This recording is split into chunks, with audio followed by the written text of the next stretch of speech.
लोग जब जब इसका मजाक उड़ाते ये और चुप हो जाता और शांत हो जाता और उसको लेके अपने लॉकर में, अपने घर के सामने, अपने शीशे पे, अपने बाथरूम में, अपने बेडरूम में हर जगह चिपका देता। इसने उसको 8 गोल्ड मेडल को घोट के पी गया अपने अंदर कि ये तो मुझे जीतना है। इसने अपने लिए बड़े ही self punishing, harsh, difficult, tough routine और प्रोसेस प्रैक्टिस के लिए तैयार कर ली है। लेकिन अचानक एक दुर्घटना हो गई। इसका दायां हाथ फ्रैक्चर हो गया, जिसमें हड्डी अलग अलग हो गई आपस में। मना कर दिया डॉक्टर्स ने, बोला बीजिंग ओलंपिक्स में तू पार्टिसिपेट नहीं कर सकता, खत्म हो गया तेरा हाथ, तू हाथों का इस्तेमाल अब स्विमिंग में नहीं कर सकता। इसका तो दिमाग हिला हुआ था।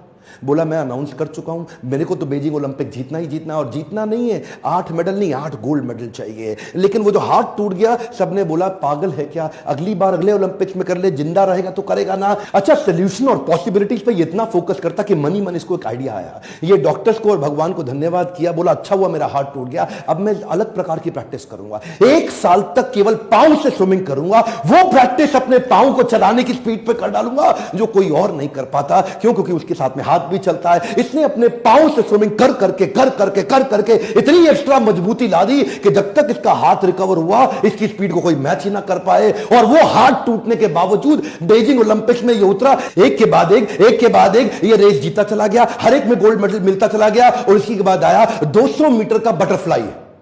ये जब 200 मीटर के बटरफ्लाई में भाई साहब कूदे तो इनका जो गॉगल्स था वो क्रैक कर गया। और जो गॉगल्स क्रैक हुआ ना, रेस चालू हो चुकी है, अब रुकने की कोई संभावना नहीं है। लेकिन गॉगल्स में पानी घुसने लगा। वो पानी घुसने से इसको डिस्टर्बेंस हो रही थी, पर ये रुका नहीं। बाहर से देख के किसी को पता नहीं लगा, ये पूरी तेजी से चलता रहा। क्यों? उसकी पुरानी हैबिट और उसकी प्रैक्टिस, उसकी स्पीड उसको काम आ रही थी। इसने गिने हुए थे कि हर 20वें हाथ पे मेरी एक ब्रेथ पार होगी, हर 20वें हाथ में मेरी दूसरी ब्रेथ पार होगी, और फिर 20वें हाथ में मेरी तीसरी ब्रेथ पार होगी। वो कैलकुलेटेड टाइम और उस फोकस के साथ 100 मीटर के बाद अंधा हो चुका था। ये कुछ नहीं दिख रहा था, लेकिन अब किसी बहाने का टाइम नहीं। एक भी मेडल में सिल्वर या ब्रोंज आया तो 8 का रिकॉर्ड खराब हो जाएगा। ये हाथ पे हाथ मारता चला गया और आखिरी 20वें हाथ पे जब फर्श छुआ, गर्दन उठाई और ऊपर क्या देखता है? ऊपर लिखा है WR। क्या? WR का मतलब है वर्ल्ड रिकॉर्ड। इसकी आंख में जो आंसू आया वो दुनिया ने देखा, क्योंकि ये अंधा हो चुका था, कुछ उसको दुख नहीं रहा था। और तब WR के साथ इसने 8वां गोल्ड मेडल लेकर के उस सारी चुनौतियों को prove them wrong. Come on, क्या प्रूव देम रॉन्ग। अपनी सफलताओं के चलते अब तक ये दुनिया के 5वें सबसे अमीर खिलाड़ी बन चुके थे।